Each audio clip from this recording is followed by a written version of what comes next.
You're listening to Life with DJ Sessions right here on WCSUFM.org.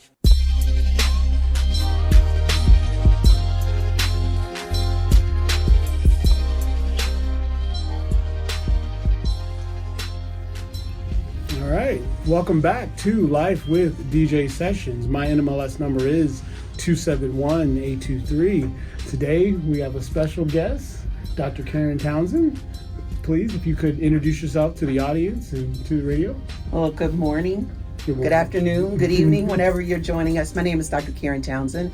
I am the president and CEO of K. Townsend Consulting, and we work with leaders to help them create inclusive environments and build high-performing teams, because I believe when you do that, you're better equipped to meet the needs of your diverse colleagues and clients. And my approach in all my work is to work with leaders on their internal operations, because I believe if you take care of your people, they will take care of your clients. Nice. Well, what a commercial. That was nice, right?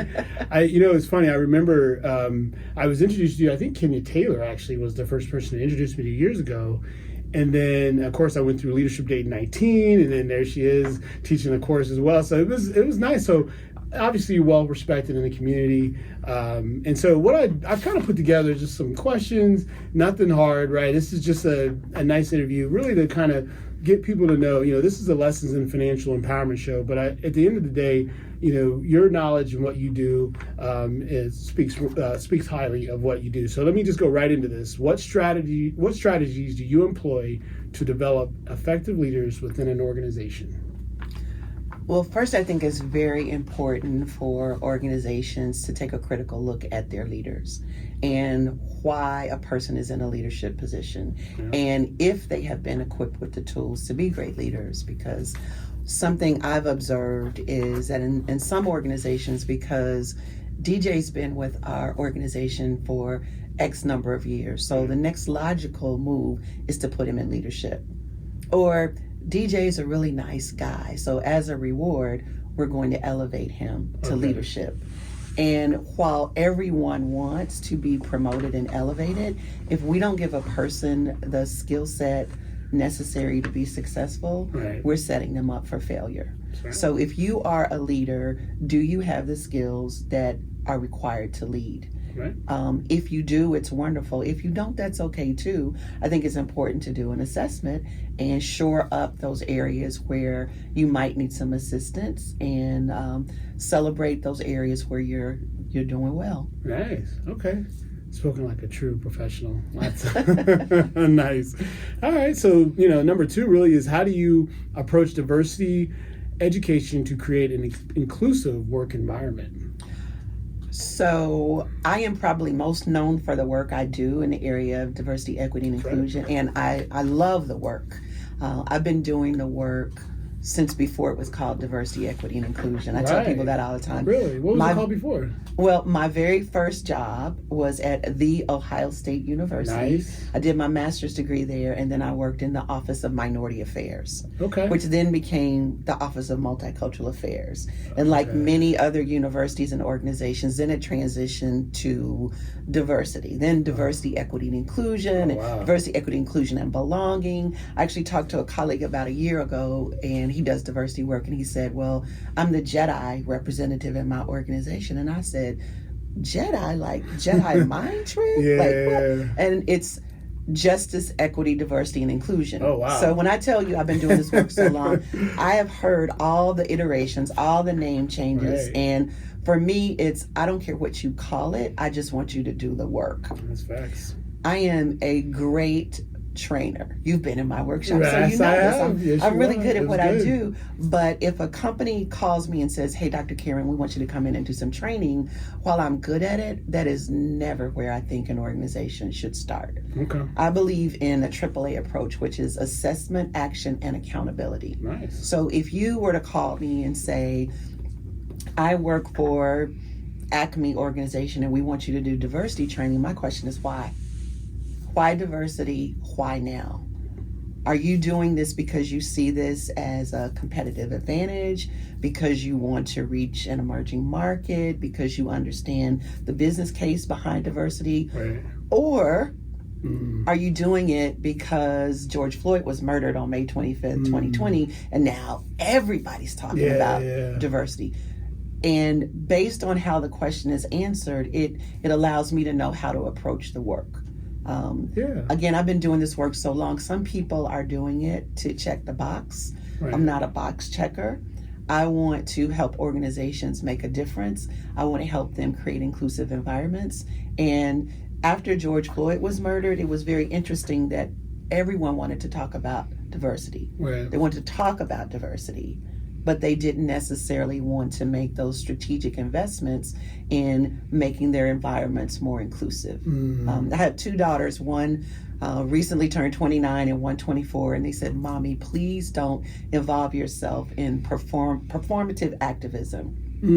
What's and that? I said, "What's that?" And they said, "That's when you put a Black Lives Matter sign in the window of your business, but you don't do anything else." That's real talk. Everybody putting the black on their Instagram and like their diversity for one day. I remember that. Yeah. And so they said, "Don't do that." And that resonated with me. And as I was being contacted by potential clients, my question was, how deep do you want to go with this? And why are you talking about diversity? And I actually had a client who called me and he said, "We'd like you to do some training with us." And I always ask questions, well, what have you done up to this point? Well, we really haven't done anything, but we want to put Black Lives Matter on our website. Right. So my question was, why? Well, that's what everybody else is doing. Right. And I said, well, have you talked to your senior leaders about this? And he said, no. And I said, well, have you talked to the diverse leaders in your organization? And there weren't a whole lot. And I said, have you talked to your white leaders? Because I'm a Black person and I'm glad you think my life matters, but does everyone in your organization feel that way? Facts. Have you talked to your Black employees? Because people were making moves, but they were not connecting with the people who were most directly being impacted by what was going on. And so what ultimately happened with that client is they never put Black Lives Matter on their website, but they started taking actions to demonstrate that they believe Black Lives Matter. Wow. They invested in programs that serve Black people and other people of color. They took a critical look at their organization to see where are the Black people in our organization. Right.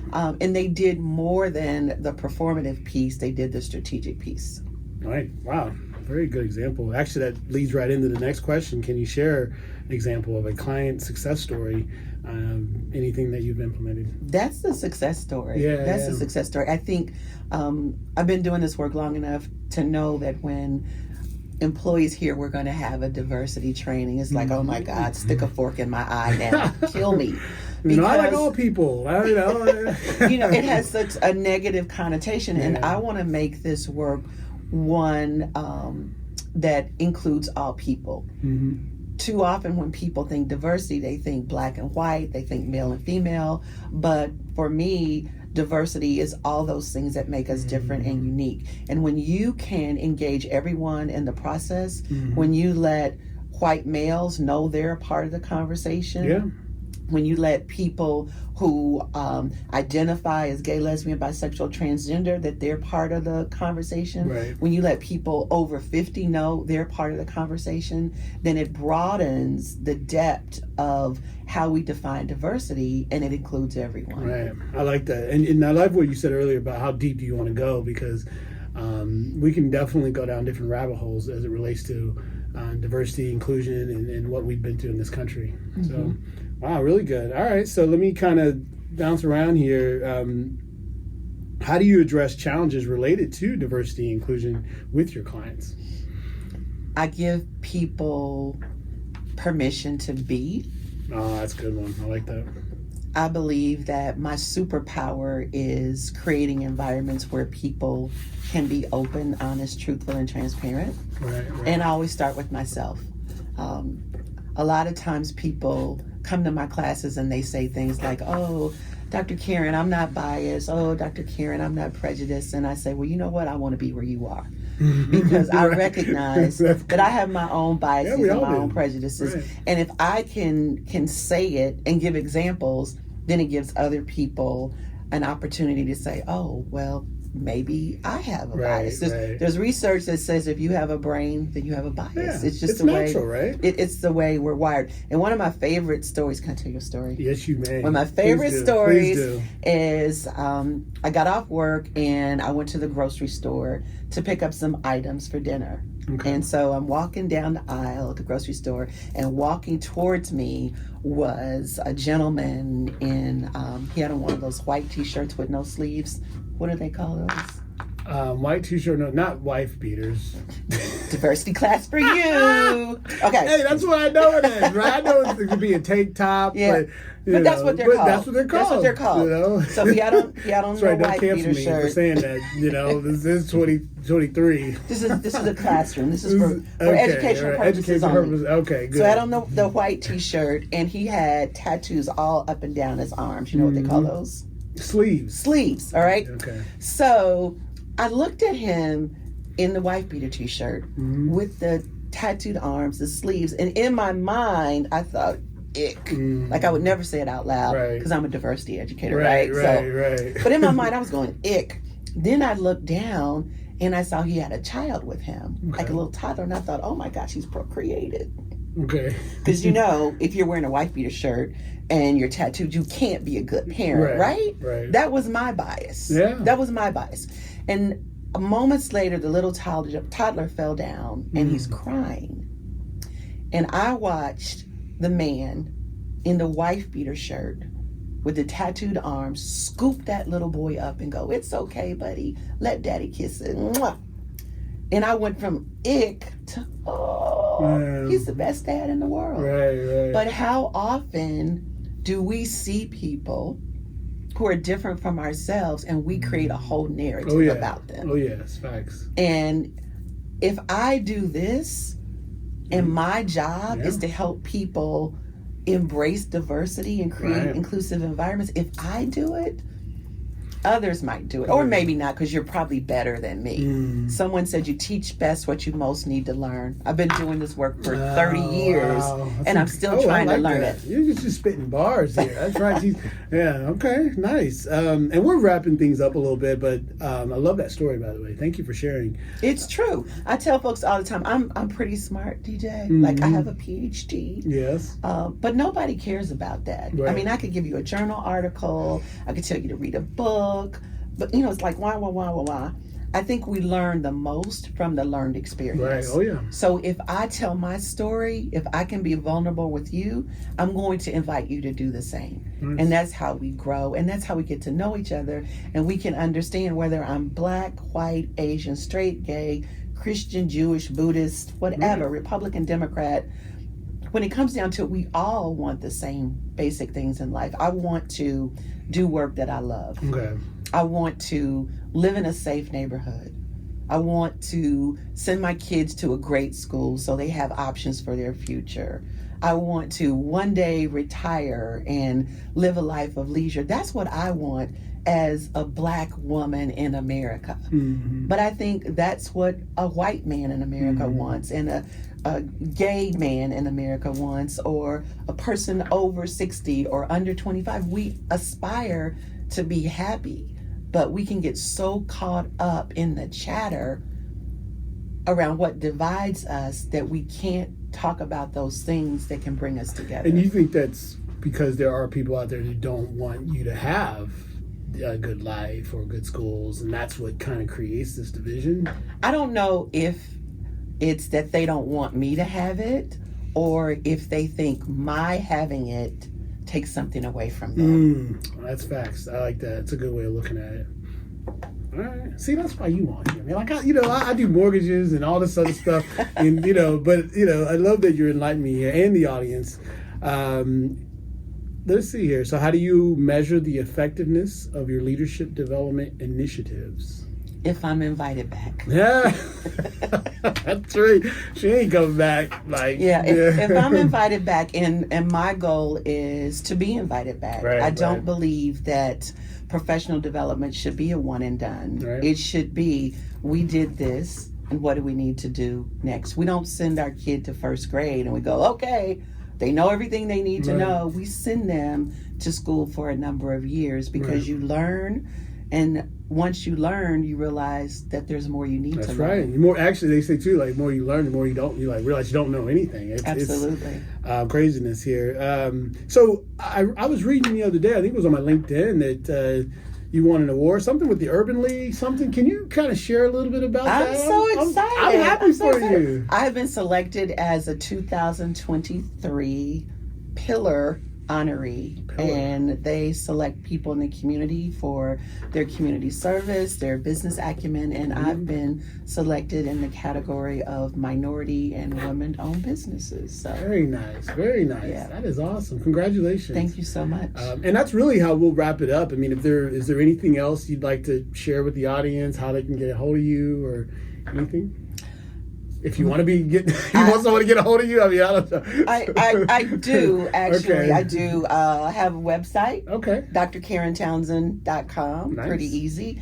And in addition to the work that I do for corporate leaders, I do quite a bit of work with women. Okay. Because women do so much for so many. Yeah. And I host an annual conference called Sister to Sister, and we're actually celebrating our 30th anniversary this year. We are one of the longest running women's conferences in the United States of America. That's why you a pillar. That's what's up. Look, all I'm trying to do is make God and my mama proud. There you go. I love that. And, BDG member as well. So that's another shout out to that. So I have nothing else.